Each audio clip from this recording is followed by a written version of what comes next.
Paris is one of New Delhi's closest bilateral partners. French president Emmanuel Macron ने बड़ी important conversation की है जिसमें उन्होंने सीधा सीधा ये कह दिया है, उन्होंने कहा है जी कि जो भारत है it can not be a vessel state. बात मेरी ये है, सवाल मेरा ये है, जब हम रशिया की बात करते हैं, इंडिया जो है वो रशिया का एक इनएविटेबल साथी बन चुका है। फ्रांस की बात करें, वहां पर भी हमें यही चीज नजर आता है। पेरिस में अपने राजदूतों को संबोधित करते हुए मैक्रो ने ऐलान किया कि वे अगले महीने भारत आ रहे हैं। डोनाल्ड ट्रंप को क्या झटका लगा वो मैं आपको थोड़ा बता दें। कहता है ये वैसल नहीं बन सकते, ये कोई अमेरिका के गुलाम है। टारगेट भी यही था कि मैं ज्यादा से ज्यादा टैरिफ लगाकर, इसके बावजूद अगर देखा जाए तो इंडिया स्टेप डाउन नहीं हुआ। और ऐसे वक्त में भारत और फ्रांस का एक साथ आना दुनिया को संदेश है कि वो अमेरिका पर अपनी निर्भरता कम कर रहे हैं। फिर उसने कहा कि मैं इंडिया के साथ मिलके अफ्रीका समिट करने जा रहा हूँ मई में, और मैं इंडिया भी जा रहा हूँ फरवरी के अंदर। कंपैरिजन करें हम पाकिस्तान के साथ, पाकिस्तान की मार्केट इंडिया से है तो बहुत कम, लेकिन हमारा ये है कि हम फॉरेन पॉलिसी में बहुत पीछे हैं। ठीक है, डिवाइडेड में हमने कहा हमारी कौन मालिक साहब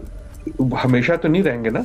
मैक्रो ने कहा कि ब्रिक्स अध्यक्ष के तौर पर भारत दुनिया को जोड़ने वाला ब्रिज बन सकता है। अभी रिसेंटली भी ये हुआ कि उसने कहा कि मैं 500 टैरिफ लगा दूंगा इंडिया के ऊपर, लेकिन स्टिल इंडिया कांस्टेंट नजर आ रहा है हम लोगों को। So it's a big point. जब आपकी इकोनॉमी इतनी बड़ी है, आप थर्ड लार्जेस्ट इकोनॉमी बनने जा रहे हैं, तो आपको किस चीज का डर है? आपने सिर्फ अपने ऊपर फोकस करना है। ट्रम्प को कहा है कि भाई तुम तो यूनिलैटरलिज्म की बात कर रहे हो, पर हम तो पावर शेयर करेंगे, सारी की सारी पावर शेयर करेंगे। इंडिया में मोदी सरकार पिछले 15 साल से हुकूमत कर रही है, ठीक है, और एक लॉन्ग टर्म रिलेशनशिप उनके पास वही वो 2-3 ट्रस्ट डेवलप होता है। हाँ, जाहिर बात है। वो कहता है मैं तो एमेनुअल मैक्रोन, तो ये कह रहा है कि पायन है आप किन चीजों में पड़े हुए हो, मैं तो जा रहा हूँ मोदी के पास। देखिए ये एक डिप्लोमेसी है। Basically Indian politicians are mature enough to pay diplomatically, as well as जहाँ तक पाकिस्तान की पॉलिटिक्स का सवाल है, तो उनकी हमेशा कोशिश होती है कि वो किसी तरीके से अवाम का दिल जीते। वोट के पैसे हैं, जो सीधी बात है। फ्रेंच प्रेसिडेंट एमेनुअल मैक्रोन ने बड़ी इंपॉर्टेंट कन्वर्सेशन की है इंटरनेशनल पॉलिटिक्स पे, जिसपे उन्होंने सीधा सीधा ये कह दिया है, उन्होंने कहा है जी कि जो भारत है it can not be a vessel state, इसको हम वैसल स्टेट तो नहीं ये बन सकती ना। और उसने सिर्फ ये नहीं कहा, उसने इसको थोड़ा सा इस अंदाज में कहा है कि भाई, और फिर उसने कहा मल्टीलैटरलिज्म इज इम्पॉर्टेंट। फिर उसने कहा कि मैं इंडिया के साथ मिलके अफ्रीका समिट करने जा रहा हूँ मई में, और मैं इंडिया भी जा रहा हूँ फरवरी के अंदर। हो क्या रहा है? हो ये रहा है कि फ्रांस ये समझता है, लाइक चाइना, कि there is a gap in international politics, America पीछे हट गया, हमें इस गैप को फिल करना चाहिए। और as a important European player they can't be like like America. तो ये जो इंडो पैसिफिक के अंदर जो स्पेस खाली हो रही है, याद रखिए जब अमेरिका ने ये कहा था कि the future of the America will be written in Asia Pacific और इंडो पैसिफिक, तो यूरोपियन यूनियन को साथ उस वक्त नहीं मिलाया गया था और यहाँ पे लोकल पार्टनर्स ढूंढे गए थे। आज अमेरिका कह रहा है कि हम वेस्टर्न हेमिस्फीयर में बैठे हुए हैं, हमारा फोकस यहाँ पे नहीं है। फ्रांस का ये है कि फ्रांस की ओवरसीज टेरिटरीज हैं यहाँ पे, एंड दे डू बिलीव कि बिकॉज ये ओवरसीज टेरिटरीज मौजूद हैं तो हमें थोड़ा सा इस पे एफर्ट करनी चाहिए।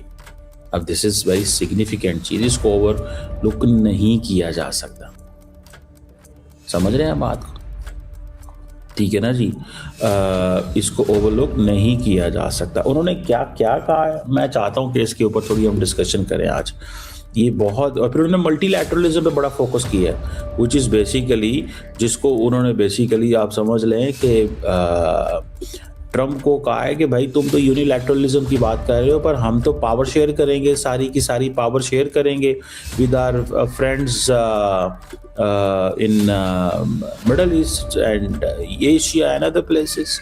ये बड़ी इंटरेस्टिंग बात हुई, जरा सुनिए क्या AI for the Indo-Pacific, a treaty that was signed in 2010 in India. And it brings together India, Indonesia, Australia and other players who are unprecedented partners when it comes to defense, when it comes to security, to AI, in the field of economy, in the field of climate change and the transition. These are solid partners. C'est celle d'ailleurs qui, avant même ces dérèglements, And our policies with these partners in the Asia Pacific region is very important. These are players who said that they did not want to be the vassals of other players. So we need to respect sovereign.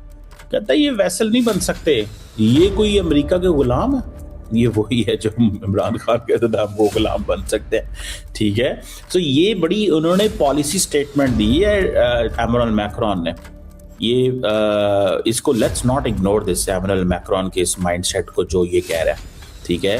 और मैं तो इसको बहुत ज़्यादा देखता हूँ, बड़ा इसको ये बड़ी इंपॉर्टेंट चीज़ है। ये कुछ और भी बातें उन्होंने की हुई हैं। मैं चाहता हूँ कि ज़रा मैं आई हैव व्यूड दिस कि इंडिया को देखिए, ऑब्वियसली फ्रेंच ये समझते हैं कि India has a capability. So if India has a capability which Americans wanted to utilize in the past, but Trump administration ने आके सारी चीज़ों को उल्ट कर दिया है, you know, they have turned the table. Now वो जो है एक स्पेस है उसको फिल करना चाहिए। So they basically वो स्पेस को फिल कर रहे हैं, वो समझ रहे हैं, वो इस स्पेस को फिल कर रहे हैं। आप इस चीज को देखें, समझ रहे हैं जनाब। मुझे जाती तौर पे ये चीज नजर आ रही है और मैं इसको देख रहा हूं कि आप अगर इस चीज को नोट करें, सिर्फ इसी चीज को नोट करें, ठीक है ना जी, तो आपको पता चल जाएगा। वो कह रहे हैं डिप्लोमेसी की बात कर रहे हैं, वो कहता है मैं तो एमैनुअल मैक्रोन तो ये कह रहा है कि पायन है, आप किन चीज़ों में पड़े हुए हो, मैं तो जा रहा हूँ मोदी के पास, मेरा तो मोदी यार है। मैंने आपको क्या बताया था, अगर आप मेरी भी एनालिसिस को आप अप्रिशिएट करेंगे, जब इंडिया ने बाइडेन को रिपब्लिक डे पे बुलाया और वेट करते रहे बहुत देर, अमेरिकन्स ने नो कर दिया और इंडिया ने प्रपोज किया था कि क्वाड समिट भी इंडिया में करवाते हैं, वो नहीं आए, तो किसको बुलाया गया था? फ्रांस को। Basically, as long as democracy is concerned, right?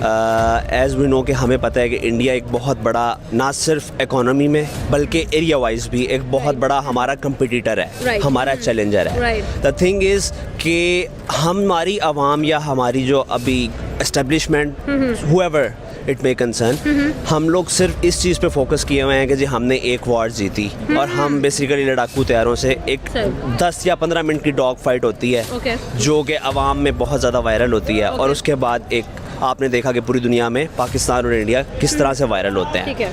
जहाँ तक इंडिया का कंसर्न है, वो ना सिर्फ अपनी इकोनॉमी में बल्कि स्पेस, अपनी एस्ट्रोनॉमी में, बल्कि डिफरेंट और जगहों पे हमें कुछ ना कुछ इन्वेस्टमेंट, कोई ना कोई अपना कंट्रीब्यूशन करता हुआ नज़र आता है, जो कि ना सिर्फ नेशनली बल्कि इंटरनेशनली दूसरी जगहों पे बहुत अप्रिशिएटेबल किया जाता है।